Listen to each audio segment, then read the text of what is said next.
सरकारों और उद्योगपतियों के एक नए खेल का आज भांडाफोड़ करते हैं और आपको बताते हैं कि आपकी मेहनत की खून पसीने की कमाई को ये लोग मिलकर के किस तरह से चूसते हैं, किस तरह से चाटते हैं, किस तरह से हजम कर जाते हैं और आपको मालूम भी नहीं पड़ता क्योंकि मीडिया चैनल्स ने ये कसम खा रखी है कि आपके काम की कोई भी चीज वो दिखाएंगे नहीं। ये खुलासा हुआ था 2021 में ही और इसका जिक्र मैंने किसान आंदोलन के दौरान जब आईएमटी पर जो धरना लगा था, महिला धरना, वहां पर भी मैंने किया था। सभी किसान नेता वहां थे, चौधरी राकेश टिकैत समेत। उस टाइम पर मैंने इस पूरे के पूरे खेल का भांडाफोड़ किया था, आंकड़ों के सहित। लेकिन फिर से दोबारा आपके बीच आए हैं क्योंकि वो चैनल वगैरह सब कुछ डिलीट कर दिए गए हैं। तो आपको एक बार मैं इसका खेल समझा देता हूं कि ये खेल क्या है। ये जो लूट का खेल चलाया था रुचि सोया के नाम पे, बाबा रामदेव की एक कंपनी है, मतलब थी, शायद अभी भी है। उसका नाम है रुचि सोया कंपनी। उस कंपनी ने 2017 में अर्जी लगाई एनसीएलटी को, नेशनल कंपनी लॉ ट्रिब्यूनल को, कि हमको दिवालिया घोषित कर दिया जाए क्योंकि हमारे पास अपने खर्चे चलाने के लिए पैसे नहीं हैं और जो हमने बैंकों से लोन ले रखा है उसको पे करने की हमारी हैसियत नहीं है। तो दिवालिया घोषित करने के लिए अर्जी लगाने के बाद 2017 के सितंबर में उसको मंजूरी दे दी गई कि आप दिवालिये हो। अब आप अपनी कंपनी की नीलामी करके जितना सेटलमेंट हो सकता है बैंक के साथ वो कर लीजिए, क्योंकि वो एनपीए घोषित होने वाली थी तो उससे पहले सेटलमेंट के दौर में वो आ गई।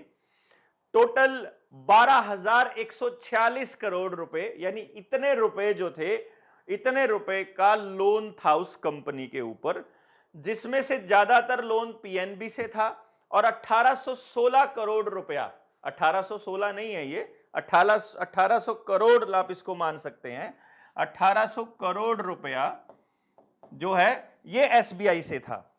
अब एसबीआई ने क्या किया, एसबीआई के साथ साठगांठ करके 883 करोड़ रुपए में सेटल कर लिया गया। एसबीआई का जिक्र मैं जानबूझ के कर रहा हूं क्योंकि आगे आने वाले में एसबीआई का बड़ा रोल होगा। यानी उस एसबीआई ने यह मान लिया कि रुचि सोया की अब हिम्मत और औकात नहीं है पे करने की और वो अब दिवालिया कंपनी है, उसका इतना इसका जुगाड़ है उतना ले लो, नहीं तो ये भी जाते रहेंगे। तो ये कहकर के 883 करोड़ रुपए में सेटलमेंट हो गया।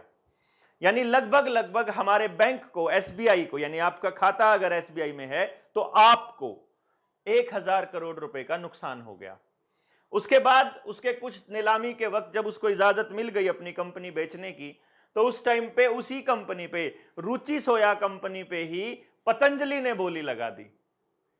यानी कहने का मतलब यह है कि बाबा रामदेव की एक कंपनी को खरीदने के लिए उसकी दूसरी कंपनी ने बोली लगा दी और बोली 4,350 करोड़ रुपए में जाकर के रुकी।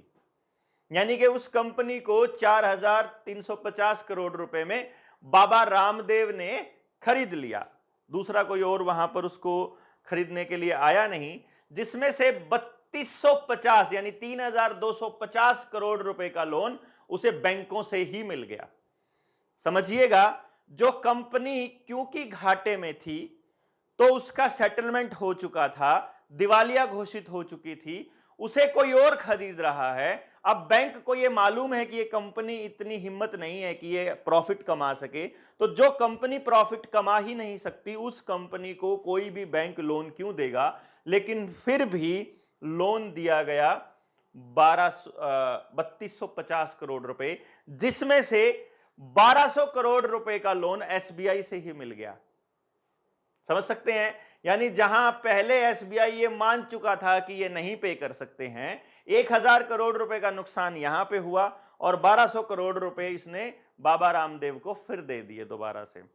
और उसके बाद इसके 5 महीने बाद जिस शेयर की कीमत 17 रुपए थी, 1,535 रुपए हो गई। आप ये समझिएगा कि उसी दौरान पामोलिव ऑयल का एक्सपोर्ट बैन कर दिया गया, देश से बाहर ना जाए, बाबा को ही मिल गया खरीदने के लिए और उसका जब इस्तेमाल करने लिए इसी में डील करते थे।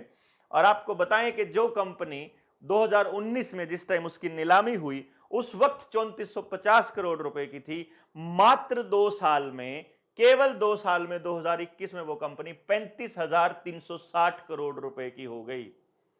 35,360 करोड़ रुपए की। और उसके बाद बैठे बिठाए बाबा ने 2 साल में 31,910 करोड़ रुपया कमा लिया, यानी लगभग 32,000 करोड़ रुपया। 32,000 करोड़ रुपए का मतलब समझते हो, यानी इस 32,000 के बाद में 7 जीरो और लगा लीजिए आप, यानी इस 3 के बाद में ये समझिए 11 जीरोस। आप इस खेल को क्यों बताना जरूरी है कि बाबा रामदेव को मालूम है कि जो आज के टाइम में एक बीमारी के नाम पर खेल चल रहा है, जो सरकारें आने वाले वक्त में करने वाली हैं, लेकिन सरकारों ने और उन बड़े उद्योगपतियों ने, जो इंटरनेशनल माफिया है, जो ड्रग माफिया है, उन्होंने बोल दिया है कि बाबा तुम चुप रहो, अपनी मलाई खाओ, मौज करो, फालतू बकवास नहीं करने का, क्योंकि 2021 के दौरान वो बीमारी चली हुई थी। वो बाबा रामदेव जो 2012 में खुलकर बोल रहा है, जो 2019 में बोल रहा है, 2019 में जब ये आया था खेल और 21 में जब आया था तो रामदेव एक बार बोले थे, लेकिन उसके बाद में फिर ये कंपनी वाला लफड़ा हो गया और उनका ये पामोलिव ऑयल का इंपोर्ट बैन हो गया, इंपोर्ट बैन हो गया, और उसके बाद में बाबा रामदेव 32,000 करोड़ रुपए कमा गया। तो ये पैसा किसका है मालूम है? ये आप ही का है।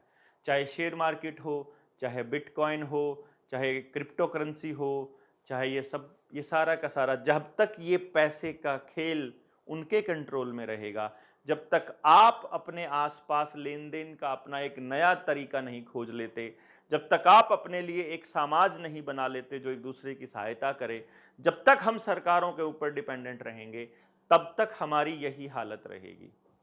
आप इस बात को समझिएगा कि ये लाला जैसे लोग, ये तो एक कंपनी का खेल है ना। अंबानी अडानी के कितने करोड़ रुपए माफ हुए हैं ये नहीं समझेंगे आप। किसान का एक भी रुपया माफ नहीं होगा। जितने रुपए पिछले 8 सालों में माफ हुए हैं, अगर उसका केवल 50% भी माफ होने लगे तो इस देश के किसी भी नागरिक को 1 रुपया भी लोन नहीं देना पड़ेगा। बाकी रही जो लूट है, टोल के नाम पर है, जो गाड़ियों के नाम पर है, जो रजिस्ट्रेशन के नाम पर है, जो पेट्रोल में 300% के करीब टैक्स दे रहे हो, उसका तो खेल ही निराला है। तो आपसे गुजारिश है, इस चैनल को सब्सक्राइब कराइए और लोगों को जोड़िए। हम लोग एजुकेशन की एक बहुत जल्दी एक नई वीडियो लेकर के आ रहे हैं एजुकेशन पे, जो आपके बच्चों के लिए बहुत बहुत बहुत ज़्यादा ज़रूरी होने वाली है।